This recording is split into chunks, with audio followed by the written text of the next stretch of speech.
దేశం మరింత అభివృద్ధి చెందాలంటే కేంద్రంలో బీజేపీ ప్రభుత్వం అధికారంలోకి రావాలని పెద్దపల్లి పార్లమెంట్ బీజేపీ అభ్యర్థి గోమా శ్రీనివాస్ వ్యాఖ్యానించారు.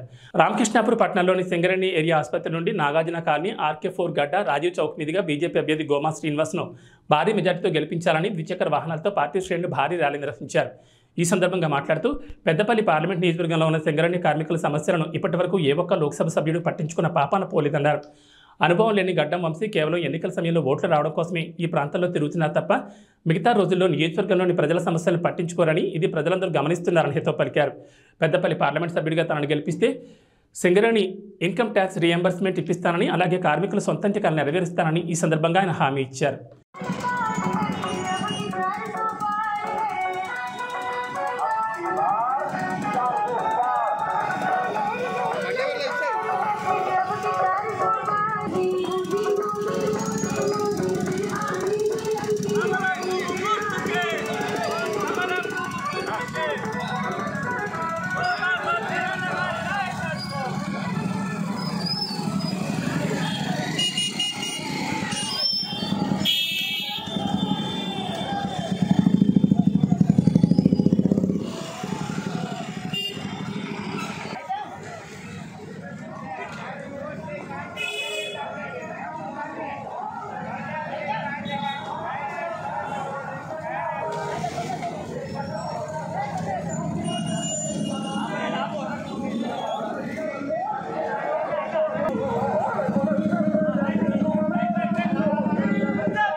भारत माता की जय, भारत माता की जय, भारत माता की जय, भारत माता की जय, बीजेपी जिंदाबाद, बीजेपी जिंदाबाद, नरेंद्र मोदी का नायकत्व, गिरा गिरा కొంచెం జరగండి వెనక వాచన్నా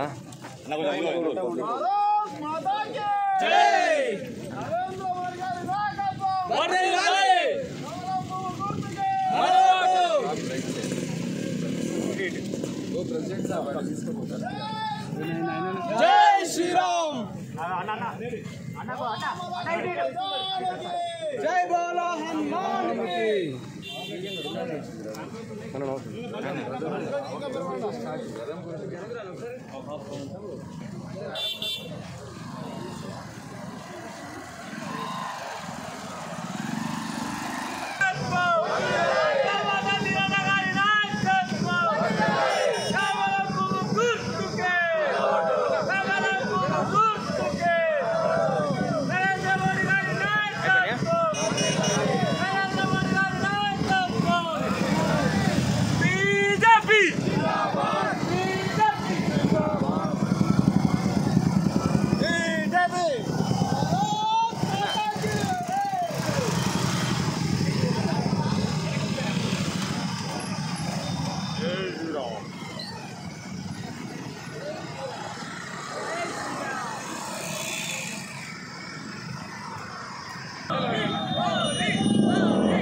కార్మికుల చిరకాలిక కోరిక సొంతింటి పథకం 100కు 100% ప్రతి కార్మికునికి ఆ కోరిక సహజమే కాబట్టి సొంతింటి పథకం ఇంటి హౌస్ స్కీము 100% నేను చేయిస్తానని మాట ఇస్తున్నా మిత్రులారా. కాదు సింగరేణి కార్మికుల పిల్లలకు చదువుకోవడానికి ఇక్కడ mining engineering college DGMS approval ఉన్నటువంటి గవర్నమెంట్ అప్రూవల్ ఉన్నటువంటి కాలేజీ తీసుకొచ్చి కూడా ఇక్కడ కట్టిస్తారనే మాట ఇస్తున్నా. అంటే ఇంత అభివృద్ధి పట్ల ఒక ఆకాంక్ష ఉన్నటువంటి మేమైతే ఇక్కడ కుటుంబ పాలన చేస్తున్నటువంటి ఒక దుర్మార్గుడు, ఒక ప్రాంతేతరుడు, ఒక వలసవాది ఇక్కడ పోటీ చేస్తున్నటువంటి వివేక్ కొడుకైనటువంటి అమూల్ బేబీ లాంటోడు. ఆ పిల్లోడికి ఏం తెలుసు? ఆ పిల్లోడు ఈ ప్రాంతానికి సంబంధించినోడు కాదు. ఆ పిల్లోని తండ్రి ఈ ప్రాంతంలో సమస్యలు తెలిసినోడు కాదు. వీళ్ళు 1952 నుండి ఈ ప్రాంతంలో వలస వచ్చి ఈ ప్రాంత ప్రజల అభివృద్ధి గడ్డం పడుతున్నారు, ఓట్లను ఎంచుకొని మోసం చేస్తున్నారు. కాబట్టి మిత్రులారా, సోదరులారా, కార్మిక నాయకులారా, కార్మిక కుటుంబ సభ్యులారా, నేను మీ అన్నగా మీ తమ్మునిగా ప్రాంతేతరుడు వాడు మీరు తరిమి కొట్టండి, ఆ ప్రాంతేతరిని తరిమి కొట్టండి. వివేక్ అనేటోడు ఈ ప్రాంతంకు రావడంతో అభివృద్ధికి అన్యాయం జరుగుతుంది. ఇక్కడ మా మాదిగ సోదరులకు అన్యాయం జరుగుతుంది, ఈ మాల సోదరులకు అన్యాయం జరుగుతుంది, ఇక్కడ నేత కాని సోదరులకు అన్యాయం జరుగుతుంది. వివేక్ కుటుంబాన్ని మనం ఇక్కడ నుంచి ఓడించాలి, సామాజిక న్యాయాన్ని మనం సంపాదించుకోవాలి, అభివృద్ధిని మనము చేయించుకోవాలి. కాబట్టి ఈరోజు సింగరేణి కార్మికులని నేను పాదాభివందనం చేస్తున్నా. మీరు మోసపోకండి, మీరు మోసపడతారు, మీరు మోసపడుతున్నారు. నేను వివేక్ను ఒకటి అడుగుతున్నా, నా ఆడబిడ్డలకు చెప్తున్నా. వివేక్ అనేటువంటి ఒక వ్యక్తి ఏమన్నాడు? నెలకు 2500 రూపాయలు చొప్పున ప్రతి ఆడబిడ్డకి ఇస్తా అన్నాడు. 4 నెలలు అయింది, ఒక్క మహిళకు 10,000 రావాలి. ఇచ్చిండా? అడగండి. బట్టలు ఉడదీయండి. 10,000 ఎక్కడ పోయినాయి అని అడగండి. అంతేకాదు గెలిస్తే 44,000 మందికి 40,000 మందికి ఉద్యోగాలు ఇస్తాడు. ఒక్క ఉద్యోగం ఇవ్వలేదు, కానీ కొడుకు ఉద్యోగం ఇప్పించుకున్నాడు. ఒక్క సోదరుడికి ఉద్యోగం ఇవ్వలే. ఇలా వివేక్ అంటోని కలవాలంటే హైదరాబాద్ పోవాలి, 15,000 ఖర్చు అవుతాయి. కలవడం గ్యారంటీ లేదు. వినోద్ అంటోని కలవడానికి పోవడానికి 17,000 ఖర్చు అవుతాయి. కలిసేది గ్యారంటీ లేదు. రేపు తప్పిపోయి వివేక్ అనేటోని కొడుకు ఒక్కవేళ మీరు కలవాలన్నా ఆ పిల్లోడు ఉత్తరప్రదేశ్లో ఉన్నటువంటి విశాఖ ఇండస్ట్రీలో ఉంటాడు. ఉత్తరప్రదేశ్ రాష్ట్రంలో వాళ్ళ కంపెనీ ఉన్నది. ఆ పిల్లోని కలవాలంటే ఒక్క మనిషికి 60,000 కావాలి. ఇదా మన కర్మ, ఇదా ప్రజల గెలుపు. వీళ్ళని పాత్ర పెట్టండి, ప్రజాస్వామ్యాన్ని కాపాడండి, నరేంద్ర మోదీ గారిని ఆశీర్వదించండి.